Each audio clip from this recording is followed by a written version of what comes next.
She was Princess Margaret's daughter, but chose to escape her mother's curse. Lady Sarah Chatto, the 1st of May, 1964, a Friday. At 8:20 in the morning, the sounds of a newborn's first cry echoed through the ancient corridors of Kensington Palace, not in a hospital, not in a sterile room with fluorescent lights and the smell of antiseptic, but in the heart of a royal residence that had witnessed centuries of British history. Sarah Frances Elizabeth Armstrong Jones had arrived. She was the last royal baby who would ever be born in a palace. Within a few years, the monarchy would modernize and future royal births would take place in the sterile, efficient wings of hospitals. But Sarah was the final link to an older world, a world where princesses gave birth in gilded rooms, where the crown waited in the next chamber, where tradition wrapped itself around every breath like a velvet shroud.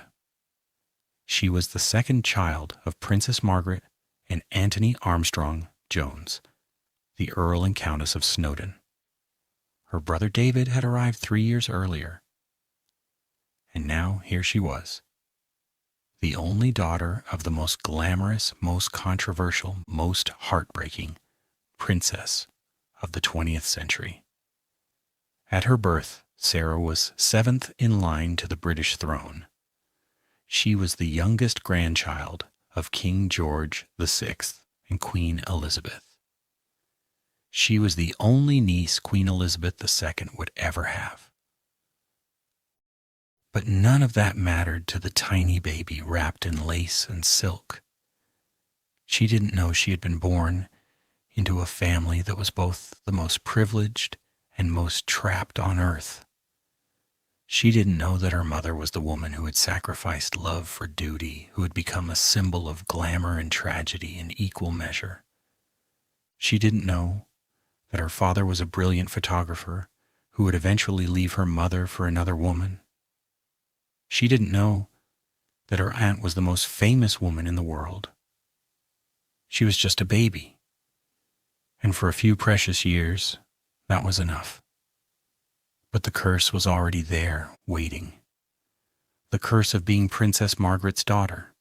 The curse of being born into a family where duty devours desire, where the crown outweighs the heart, where every smile is photographed and every tear is scrutinized. Sarah would spend her entire life trying to escape that curse. And she would succeed, not by fighting it, not by rebelling against it, but by quietly, persistently, determinedly choosing a different path. A path of art instead of duty. A path of love instead of obligation. A path of privacy instead of publicity. This is her story. The Gilded Cage. Apartment 10 Kensington Palace, Apartment 10. For most of the 20th century, this was home. Not a house, not a flat, not even a mansion. An apartment. A royal apartment, to be sure, with high ceilings and grand windows and the kind of sweeping staircases that make you feel like you're living in a painting. But still, an apartment. The kind of place where you could hear your neighbors through the walls, where the plumbing was ancient, where the ghosts of centuries past whispered in the corners. This was where Sarah grew up. Her nursery was a bright, cheerful room with windows overlooking the palace gardens. Her nanny was Verona Sumner, a warm, competent woman who provided the stability that Sarah's parents could not always offer. And her parents, well, they were complicated. Princess Margaret was the most glamorous woman in Britain, the younger sister of the Queen, the rebel princess, the one who had fallen in love with a divorced man and been forced to choose between love and duty. She had chosen duty. She had married Anthony Armstrong Jones instead, a society photographer with a wicked sense of humor and a talent for making people feel like they were the most fascinating creatures on earth, but the marriage, which had begun with such promise, was already showing cracks when Sarah arrived. Lord Snowdon was a man of extraordinary creativity and equally extraordinary appetites. He was brilliant, charming, and utterly incapable of fidelity. He had affairs, many affairs. He had children outside his marriage. He had a restlessness that no amount of royal privilege could cure. Princess Margaret, for her part, was not blameless. She drank too much. She stayed out too late. She surrounded herself with a glittering circle of bohemian artists and aristocrats who, for all their sophistication, were often terrible influences. Their Kensington Palace apartment became the epicenter of swinging London, a place of hedonistic parties, late-night revelry, and whispered scandals. And in the middle of it all, there were two children, David, the heir, the future Earl of Snowdon, and Sarah, the spare, the daughter, the one who would have to find her own way, the princess and the photographer. To understand Sarah's childhood, you have to understand her parents. Princess Margaret Rose was born in 1930, the younger daughter of King George VI and Queen Elizabeth. She was beautiful, vivacious, and utterly adored by her father, the shy, stammering king who had never expected to wear the crown. But Margaret's life was defined by a single, devastating choice. In the early 1950s, she fell in love with Group Captain Peter Townsend, a divorced equerry to her father. The government, the church, and the establishment all opposed the match. Margaret was forced to choose between love and duty. She chose duty. She chose the crown. She chose the life of a princess, and she never quite forgave herself for it. Anthony Armstrong Jones was a different kind of creature entirely. Born into a genteel but not wealthy family, he had clawed his way to the top of London society through sheer talent and ambition. He was a photographer, not the kind who took pictures of weddings and babies, but the kind who captured the soul of the era. His subjects included the rich, the famous, and the beautiful. He was one of them, and he knew it. He was also deeply, irredeemably unfaithful. The marriage of Margaret and Antony was famously tempestuous. They fought, they reconciled, they fought again. Their 18-year union was once described as a 16-year breakup. There were affairs on both sides, drinking on both sides, and a slow, painful erosion of whatever love had once existed between them. For Sarah, this was the background music of her childhood. She learned to read the atmosphere of a room before she learned to read books. She learned to sense when her mother was drinking too much, when her father was staying out too late, when the arguments were about to start. She learned to be quiet, to be good, to be the child who didn't cause trouble. She was, by all accounts, a shy and unassuming girl. Not pushy, not demanding, not the kind of child who insisted on being the center of attention. She was the opposite of her mother in almost every way, and perhaps that was the only way she could survive. The nanny and the nursery. In the midst of all the chaos, there was stability. Verona Sumner, the nanny, was a constant presence in Sarah's life. She was the one who tucked Sarah into bed at night, who kissed her scraped knees, who listened to her childish worries and fears. She was the one who provided the warmth and affection that Sarah's parents, for all their love, could not always give. But Sarah's parents were not entirely absent. Far from it. Unlike many royal parents of their generation, Margaret and Antony were comparatively hands-on. They took an active interest in their children's education and development.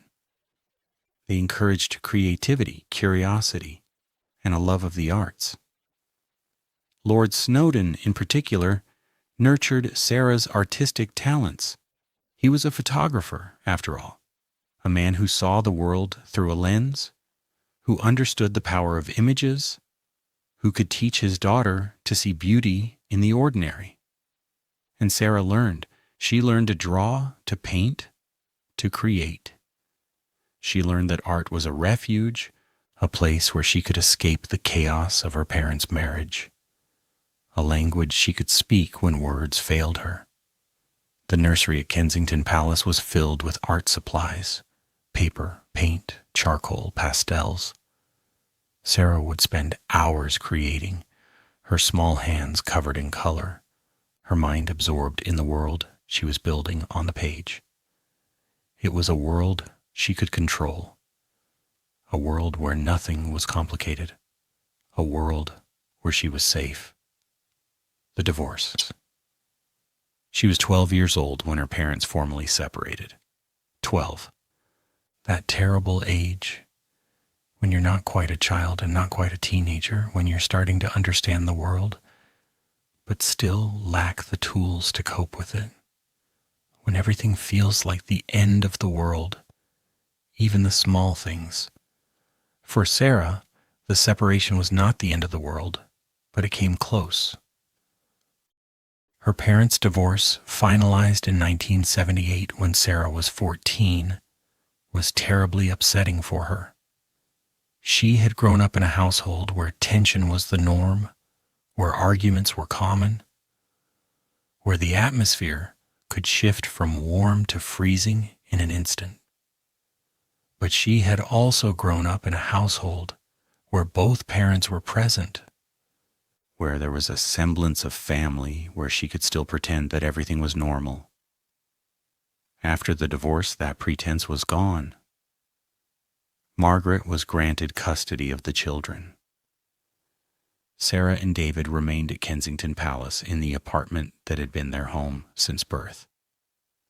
But their father was no longer there. He had moved on, remarried, started a new life. He had other children now, half-siblings Sarah would have to learn to navigate.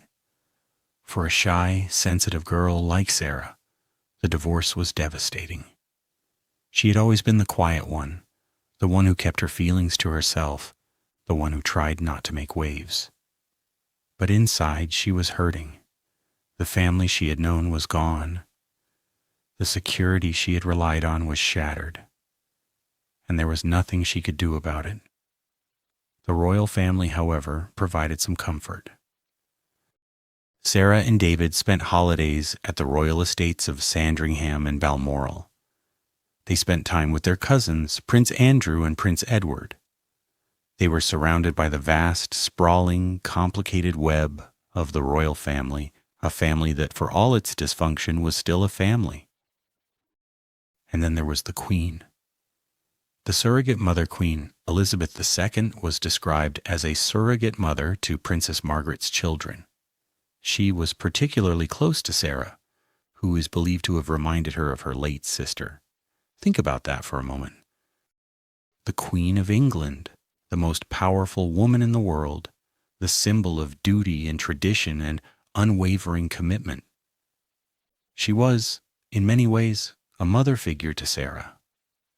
Not in the official sense, not in the way that would have been recorded in the history books, but in the quiet, private moments that no one ever saw. One royal insider revealed, "The Queen adores Sarah and seeks out her company as often as possible. She is her absolute favorite younger royal. They are hugely at ease in each other's company. Much giggling can be heard when they are together. They share a sense of loyalty, fun, duty, and the ridiculous." Giggling. The Queen. Giggling. It's a detail that humanizes both women, that reminds us that behind all the formality and protocol, there were real people with real relationships. The Queen, who spent her entire life in the public eye, who was never allowed to let her guard down, who had to be perfect every single moment of every single day, she could relax with Sarah. She could laugh with Sarah. She could be, if only for a few precious moments, just a woman enjoying the company of her niece. Sarah, for her part, returned that affection. She was a constant presence at royal events, not because she had to be, but because she wanted to be.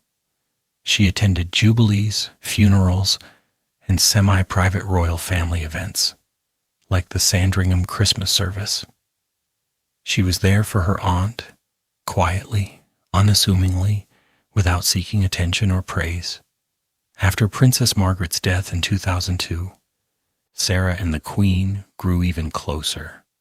The Queen frequently invited Sarah to her favorite hideaway, Cregwyn Lodge in Aberdeenshire. They would spend time together away from the cameras, away from the pressures of royal life, just two women who loved each other. It was perhaps the healthiest relationship Sarah ever had with a member of her family, finding her own way. Bedales and the Art of Escape. Sarah attended Francis Holland School in Chelsea, a smart all-girls day school. It was the kind of institution that produced well-mannered young ladies, the kind who knew how to curtsy and how to make small talk and how to never, ever cause a scandal. But Sarah was not destined to be a well-mannered young lady. Not entirely, anyway. She went on to Bedales, a boarding school in Hampshire that was known for its progressive, creative approach to education. Bedales was different. It was the kind of school where students were encouraged to think for themselves, to pursue their passions, to be individuals rather than cogs in a machine. It was the perfect place for Sarah. At Bedales, Sarah cultivated her passion and talent for art. She threw herself into her studies, spending hours in the art studio learning technique, developing her style, discovering the artist she was meant to be. She left school with an A-level in art, a credential that would serve her well in the years to come. But Bedales was more than just an education. It was an escape. At Bedales, Sarah was not Princess Margaret's daughter. She was not the niece of the Queen. She was not a member of the royal family, bound by duty and tradition. She was just Sarah, a girl with a paintbrush and a dream, a girl who wanted to make something beautiful, a girl who wanted to be herself. It was the first time in her life that she had been allowed to be just Sarah. The Camberwell School of Art after Bedales, Sarah took her art education to the next level. She attended the Camberwell School of Art, where she completed a foundation course. Camberwell was a serious art school, the kind of place where students were pushed to their limits, where creativity was both celebrated and challenged, where the standards were high and the expectations even higher. Sarah thrived. She was not the kind of student who coasted by on her name. She was the kind of student who worked hard, who pushed herself, who wanted to earn every bit of praise she received. At Camberwell, she was not a princess. She was an artist. And that was exactly what she wanted to be. Her talent was recognized early. She won the Winsor & Newton Prize in 1988 and the Creswick Landscape Prize in 1990. These were not participation trophies. These were serious awards, the kind that marked a young artist as someone to watch. But Sarah was never interested in fame. She was interested in the work. The Royal Academy Schools. Her education continued at the Royal Academy Schools, one of the most prestigious art institutions in Britain. The Royal Academy was the kind of place where careers were made, where artists were forged in the fire of competition, where only the best survived. Sarah survived. More than survived, she flourished. She immersed herself in the world of art, studying the masters, developing her own style, learning the discipline and dedication that would define her career. She painted landscapes and still lifes, capturing the beauty of the natural world with a sensitivity that was both technical and emotional. Her work was exhibited under her maiden name, Sarah Armstrong Jones. It was a deliberate choice, a way of separating her artistic identity from her royal identity. When people looked at her painting, She wanted them to see the art, not the artist. She wanted to be judged on her talent, not her lineage. It was, in its own quiet way, an act of rebellion. The Redfern Gallery. Since 1995, Sarah has been exhibiting her artwork at the Redfern Gallery in London. The Redfern is a respected gallery, the kind of place where serious artists show their work. It's not flashy or trendy. It's solid, dependable, committed to excellence. Sarah's paintings have sold well. In a recent show, over 3/4 of her paintings were sold, most of them expressive landscapes, rendered in bold colors. Her work has found an audience, not because she is a royal, but because she is a talented artist. And that, perhaps, is her greatest achievement: Love and Marriage, a meeting in India. In 1982, Sarah traveled to India with her father. Lord Snowdon was working on the film Heat and Dust, and Sarah was along for the adventure. It was the kind of trip that would change her life, not because of the sights she saw or the experiences she had, but because of the person she met. His name was Daniel Chatto. Daniel was an actor from a theatrical family. He was the son of actor Tom Chatto, and he had grown up in the world of the stage. He was charming, handsome, and utterly unlike the aristocrats and royals Sarah had grown up with. They met on the set of the film, and something clicked. Sarah and Daniel began a relationship that would last for years before they finally married. Their public appearances together began in 1986, with gallery openings and other events. They were a quiet couple, not given to grand gestures or public displays of affection. But anyone who saw them together could tell that they were in love. The engagement. In 1994, Sarah and Daniel announced their engagement. It was a low-key announcement, the kind that reflected the couple's desire for privacy. There were no press conferences, no exclusive interviews, no carefully staged photo opportunities. Just a simple statement that two people who loved each other were going to get married. The engagement was a surprise to many. Sarah had always been so private, so unassuming, so determined to stay out of the spotlight. But love, as they say, finds a way. The wedding. The wedding took place on July 14, 1994, at St. Stephen Walbrook Church in London. It was a small ceremony, just 200 guests. Compared to the grand royal weddings of the era, it was almost modest. There were no crowds of thousands lining the streets, no global television audience, no elaborate pageantry. Just a bride, a groom, and the people they loved most. Sarah wore a stunning Jasper Conran gown. It was crafted from layers of ivory silk georgette, with a square neckline, a corseted bodice, and long sleeves. It was elegant, sophisticated, and utterly timeless. She wore 3 floral diamond brooches as a tiara, the Snowdon floral tiara. The brooches had been a gift from her father to her mother in 1960 to mark their wedding. It was a beautiful tribute, a way of carrying both her parents with her on her special day. Her bridesmaids included her half-sister, Lady Frances Armstrong Jones, her cousin's daughter, Zara Phillips, and her friend, Tara Noble Singh.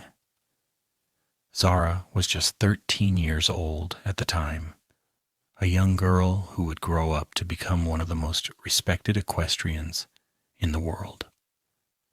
The guests included the Queen, Prince Philip, Princess Margaret, Prince Charles, and Princess Diana.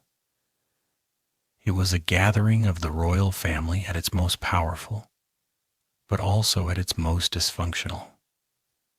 Charles and Diana, who were in the midst of their own marital breakdown, arrived 45 seconds apart.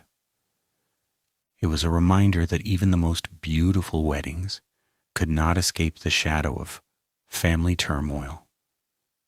But for Sarah and Daniel, that didn't matter. They were married. They were in love. They were starting their own family, their own life, their own story. The marriage. Sarah and Daniel Chatto have been married for over 30 years. Their marriage has been remarkably stable, particularly by royal standards. In a family where divorce is almost as common as marriage, where relationships are often strained by duty and obligation, Sarah and Daniel have built something rare, a genuine partnership. Daniel is an artist and former actor. He understands Sarah's world, her passion for art, her need for privacy. He supports her work, encourages her creativity, and provides the stability she craved throughout her childhood. Together they have created a life away from the spotlight. Sarah lives her life out of the spotlight with her husband and their 2 children. They attend public events when necessary, but their real life is private, quiet, and filled with the simple pleasures of family and art. It is perhaps the greatest rebellion of all. In a family that thrives on publicity, Sarah has chosen privacy.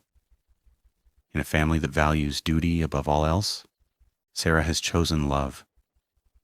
In a family that is defined by tradition, Sarah has chosen to define herself. Motherhood. Samuel Sarah and Daniel's first son, Samuel, was born in 1996. Samuel inherited his mother's artistic talent. He is a sculptor and ceramicist, a man who works with his hands, who creates beauty from raw materials. He has exhibited his work in Japan and has been praised for his creativity and skill. He is also, like his mother, intensely private.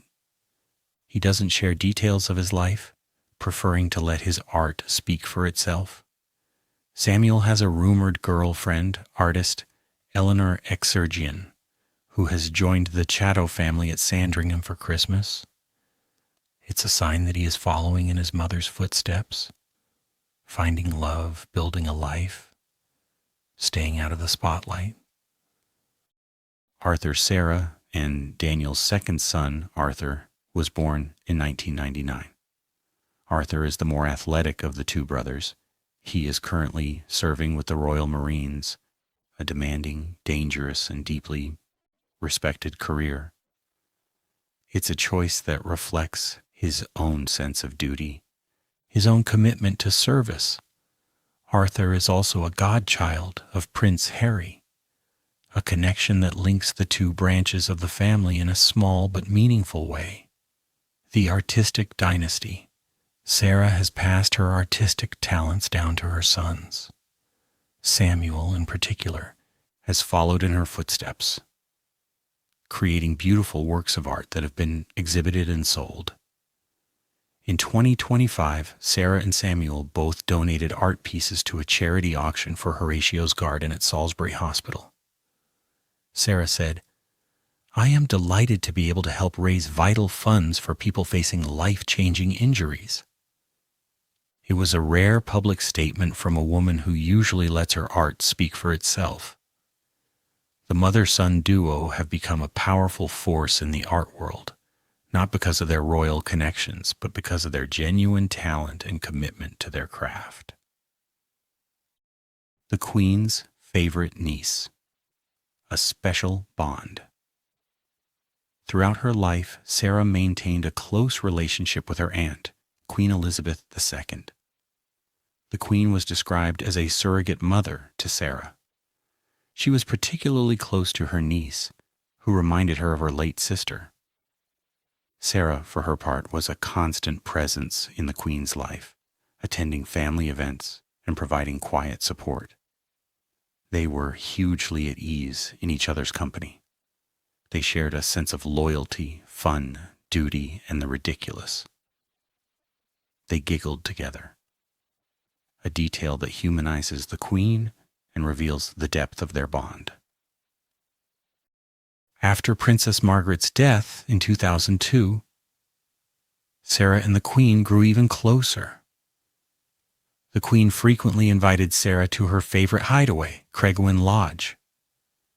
They spent time together away from the cameras, away from the pressures of royal life. Sarah also shares a close relationship with her cousin, King Charles III. The two share a talent and passion for painting. They enjoy spending leisure time painting together at Balmoral whenever possible. It's a bond forged in creativity, not duty, a shared love of art that transcends the formalities of royal life, royal duties.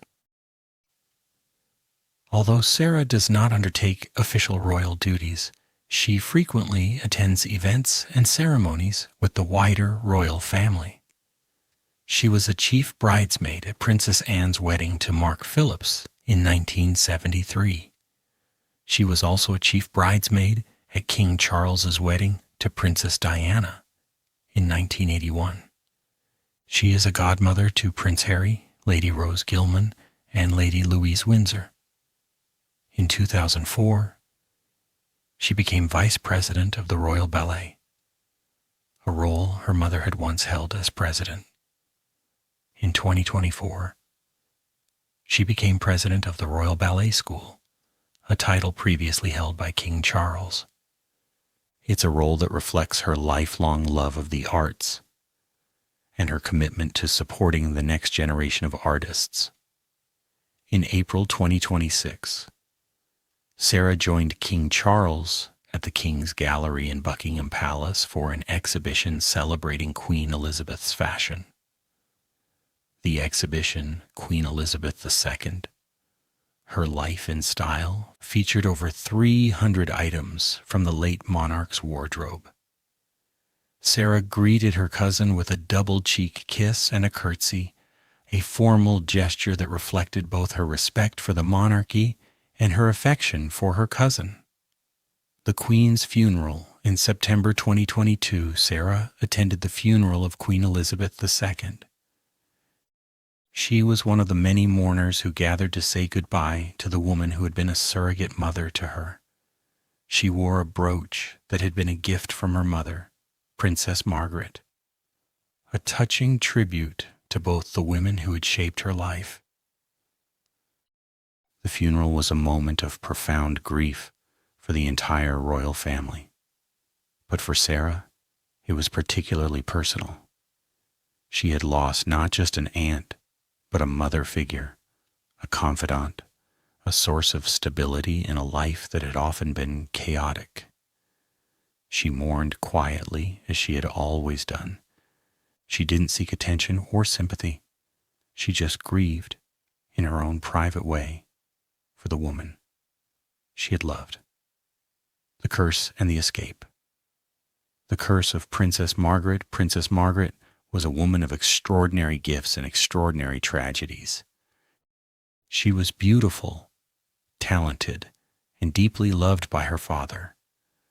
But she was also trapped by duty, trapped by tradition, trapped by the expectations of a family that valued the crown above all else. She fell in love with a divorced man and was forced to choose between love and duty. She chose duty, and she never forgave herself. She married a man who could not be faithful, and she spent years in a marriage that was more war than partnership. She drank too much, smoked too much, and surrounded herself with people who enabled her worst instincts. She was, in many ways, a cautionary tale. Oh, a princess who had everything and yet somehow nothing. A woman who had been given the world and had still managed to lose herself. That was the curse of Princess Margaret, the curse of being born into a family that consumes you, that demands everything and gives nothing back, that leaves you hollow and empty and searching for something you can never quite find. Sarah's escape. Sarah could have inherited that curse. She could have followed her mother's path, the path of glamour and tragedy, of public duty and private despair. She could have married a prince, become a royal icon, and spent her life in the spotlight, slowly crumbling under the weight of expectation. But she didn't. Instead, Sarah chose a different path. She chose art over duty. She chose love over obligation. She chose privacy over publicity. She chose to be herself, not Princess Margaret's daughter, not the Queen's niece, not a royal icon. Just Sarah. She married a man she loved, not a man who was chosen for her. She pursued a career as an artist, not a life of official duties. She raised her children away from the spotlight, giving them the privacy she had never had. She built a life that was her own, not the life that had been prescribed for her. And in doing so, she escaped the curse. The quiet rebellion. Sarah's escape was not a dramatic rebellion. There were no public scandals, no breaking of protocol, no dramatic confrontations with the establishment. Instead, her rebellion was quiet. It was a rebellion of small choices, of everyday decisions, of refusing to be defined by her birth. She chose to exhibit her art under her maiden name, a way of separating her artistic identity from her royal identity. She chose to live a private life, away from the cameras and the gossip columns. She chose to be a mother and a wife, not a princess. She chose to be happy. It's a choice that seems simple, but for someone born into the royal family, it's anything but. The royal family is a machine that consumes individuals, that demands total loyalty and total sacrifice. To escape that machine, to build a life outside it, is an act of extraordinary courage. Sarah had that courage. She had the strength to say no to the life that had been planned for her. She had the wisdom to know that her mother's path was not her path. She had the love of art, of family, of her husband, to build something new, the legacy. Today, Lady Sarah Chatto is 62 years old. She is 29th in line to the British throne, a position so distant that she will never have to worry about becoming queen. She is an accomplished artist, a devoted wife, and a loving mother. She is a favorite of the royal family, beloved by her cousin King Charles and adored by her late aunt Queen Elizabeth. She is by all accounts a remarkably down-to-earth woman. One acquaintance said, "Sarah is very unassuming, shy and almost embarrassed, with no grandeur at all. Take royal events. She'll be on the balcony, but she never pushes herself to the middle or the front, like some. She has no interest in fame. She has no interest in power. She has no interest in the trappings of royalty. She just wants to paint. She just wants to love her family. She just wants to live her life on her own terms, in her own way. And that, perhaps, is the greatest escape of all. The last royal of Kensington, the 1st of May, 1964, a Friday. At 8:20 in the morning, a baby girl was born in Kensington Palace.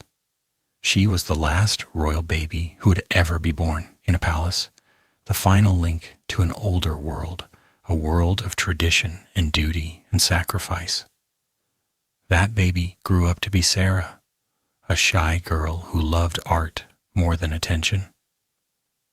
She watched her parents' marriage crumble, her mother's heart break, her family's dysfunction play out in the public eye.